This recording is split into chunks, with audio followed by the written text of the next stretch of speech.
All right, everyone. Welcome to the EE 2950 Spring 2020 SI, number 11. Today we're going to be looking at the start of Exam 3 materials. So these are going to be dealing mostly with AC circuits. So far we've been seeing mostly just DC circuits, things that are not dependent on time, but however AC is now going to be a function of time. So function of time. Okay. But before we can kind of get into most of that, I want to do a quick review on complex numbers, different ways of representing those, and how we can interchange those back and forth. So a common thing we're going to be seeing for a lot of this section is going to be Euler's equation. So this is going to be E the I theta is equal to cosine theta plus sine theta j. Okay. You might be wondering what that j is right there. That is imaginary. So that is essentially just a way of representing different axes that we have. We're going to see that in just 1 second. So now we need to represent voltage and current sources in a sinusoidal way. So we'll do that by doing V of t. It's now going to be equal to V magnitude cosine omega t plus our phase angle. Okay. And we can write out the current as well. It'll be the same deal, where IM, VM are just the magnitude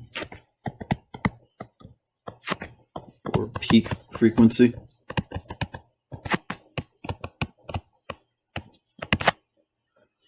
We'll have our omega, which is equal to our average frequency. We will have our phase angle, which is how much it's shifted.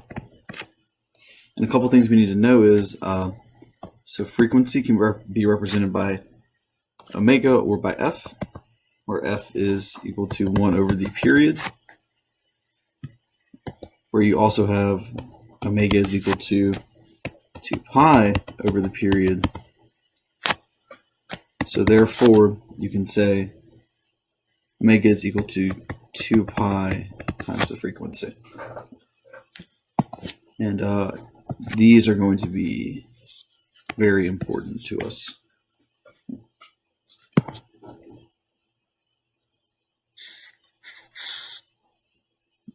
Now, different ways that how we represent complex form. So complex form has two different parts to it. It has a real and an imaginary part.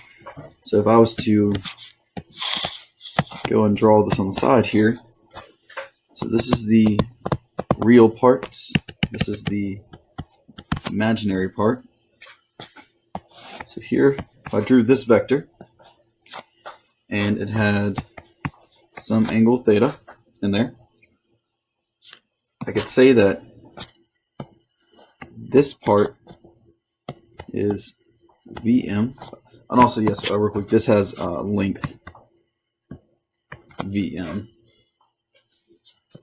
So this would be Vm cosine theta.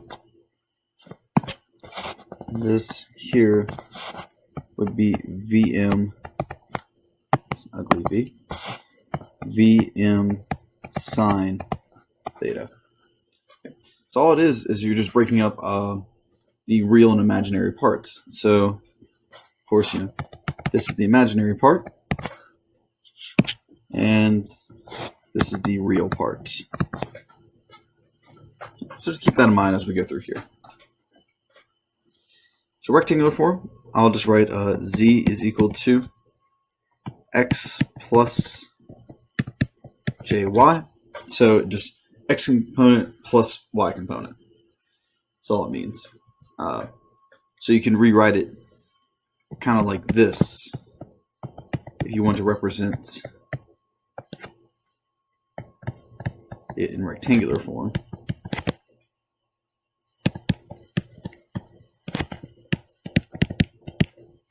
Okay. So x, or real parts, the y, or the imaginary part. Now let's look at the complex form. So complex form is just a simplified version of the rectangular form. So it'll look like v of 1 is equal to Vm e to the j theta.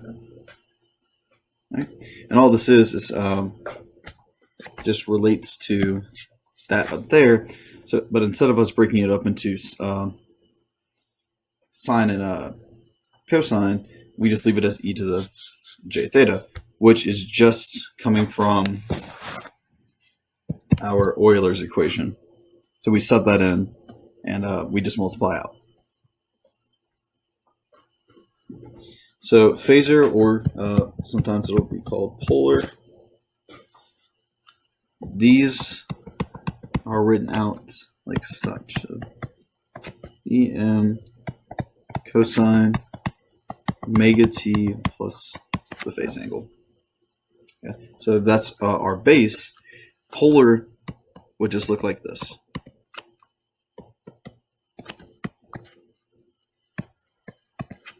And there we go.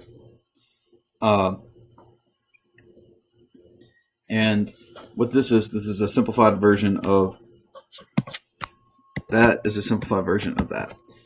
So all we do is take the Vm and pull it right there, and take the theta and pull it right there. Now, something to note though, so I'm just going to write this right here, it must be in cosine. So it must be in cosine. All right. The reason for that being is because we want to deal with the real part of things. The real parts of things are what's useful to us. If we go to imaginary, we can't do a ton with that. So, for example, say if you had like here, so this would be v of 2 is equal to v of m sine omega t plus, call that angle 2. Well, now you need to turn this into cosine. So how do you do that? How do you go from sine to cosine? So how do you go from here to there? You'll subtract 90. So now this is equal to v of m cosine omega t plus theta 2 minus 90 degrees. So therefore, your v of 2 would be equal to v of m theta 2 minus 90 degrees. Okay. And that's really important right there. You just need to know that if it's in sine, we can't really work with it. We need to convert it back to cosine. And I know I'm kind of running out of space here, but another thing to note is that we want theta, where theta is going to be in between 0 and positive 180 degrees. We also want it to be in between these two. Okay. So we either want we want it to be between 180 degrees and the positive or negative value. So meaning that like here,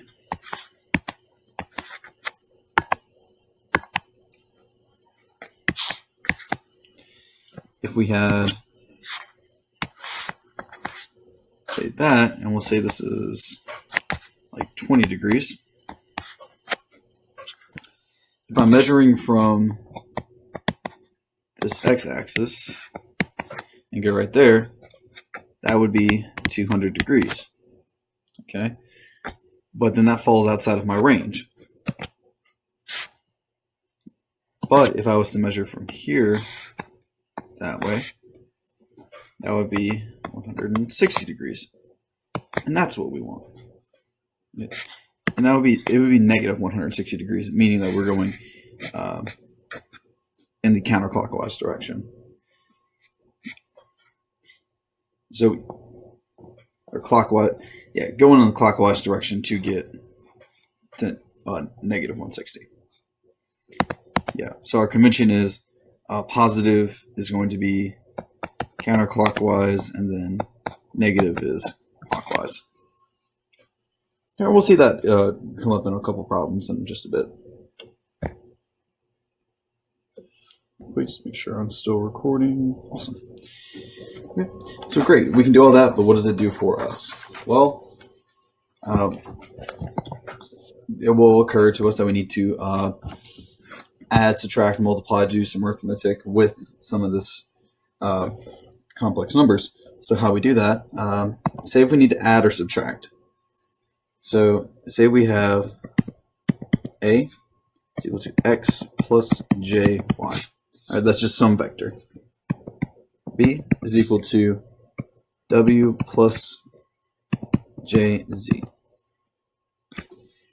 So if I want to add these two together, what we're going to do is, this will be x plus jy plus w plus jz. We'll break it up into components. So we'll take all the real values and add those together.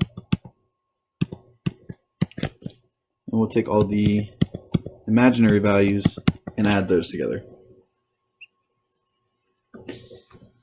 And then same deal if you were subtracting. So if you're subtracting, all we would do is subtract the real values, then we would subtract the imaginary values. Now multiplication and division is going to be a little bit more complex. So just bear with me here for just a bit. So what we're going to have to do is, say if we want to multiply a times b. And I'm just going to use those examples from earlier. So x plus jy times w plus jz. Well, now we need to FOIL these out. And when we FOIL these out, we'll get xw plus jxz plus jyw plus j squared yz. Okay. But this is super important. So j squared is going to be equal to -1. Just kind of like how we have I squared is equal to -1. Here we're using j squared because we already have a symbol for current, and I is current, so we just don't want to get that confused. So j is what we use for the imaginary. Okay. So if we continue on with that, what we'll have to do is group the reals and then group the imaginaries. So if we group the reals, we'll have xw minus yz, because we put the negative right there, plus j xz plus yw. Right. And then this is how we have to proceed for that. Now that's multiplication. Let's do a division. So a divided by b. So now this is x plus jy w plus jz.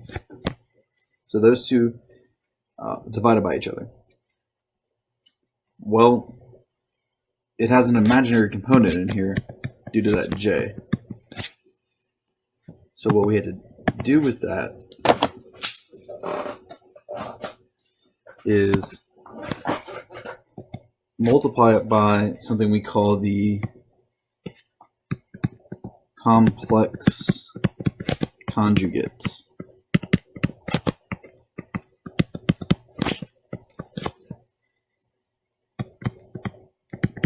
Complex conjugates. So what is a complex conjugate? Well, what that'll be is, I'll write it over here. So complex conjugate. Here is going to be w minus jz. Okay, so all the complex conjugate is this bottom piece. Change the sign of whatever that is. So here it was w plus jz. So it would be w minus jz. If it was w minus jz, then it would be w plus jz. Okay. Or these are complex conjugates.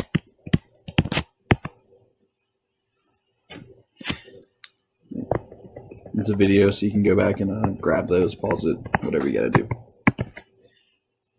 So now, what you do is multiply the complex conjugate by the rest of the top and the bottom. So you'll get x plus jy over w plus jz times w minus jz, w minus jz. In all reality, that goes to 1, so we're not really changing anything because it's itself divided by itself. So we're allowed to do that. So when we multiply these out, we will get xw minus jw z. Oh, sorry. Looks like that'll be jxz plus jyw minus j squared yz. So that's the top part. Let's look at the bottom part now. So we'll get w squared minus j wz, and we're going to get plus j wz, and we'll get minus j squared, then z squared.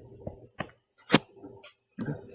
What that does is if we go ahead and rewrite all this out, it would xw minus j xz plus jyw. And remember, j squared is equal to -1. So that'll be plus yz on the top. Then on the bottom here, we'll see that this and this will cancel out because it's the same value. And then that j squared right there will turn into -1. So we'll end up with w squared plus z squared. Boy howdy, isn't that fun. And what that does is it removes j from denominator. Okay. So just gonna say, personal opinion, doing that every time, it's not my cup of tea. Luckily, there's a different version, another method. If we use polar, what we can say is that x squared plus y squared is equal to z 1, omega 1 is going to be equal to tangent inverse y divided by x. So this would be for the first vector. So square root sum of the squares is all this is. What you're doing is you're just finding out the length, like the length of something. So theta 2 will be tangent inverse of z over w. So now our values, so a, whereas a was before a rectangular, now it's z1 theta 1, and b is now z2 theta 2. So if we want to do a times b, all we have to do is multiply those two z values together and add the thetas.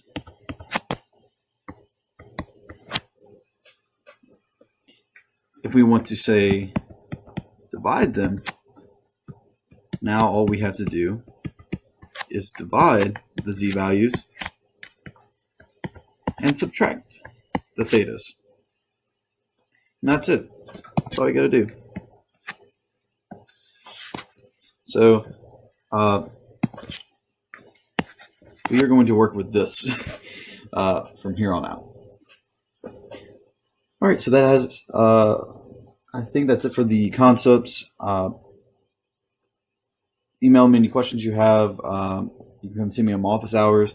Other than that, I'll see you in the problem videos.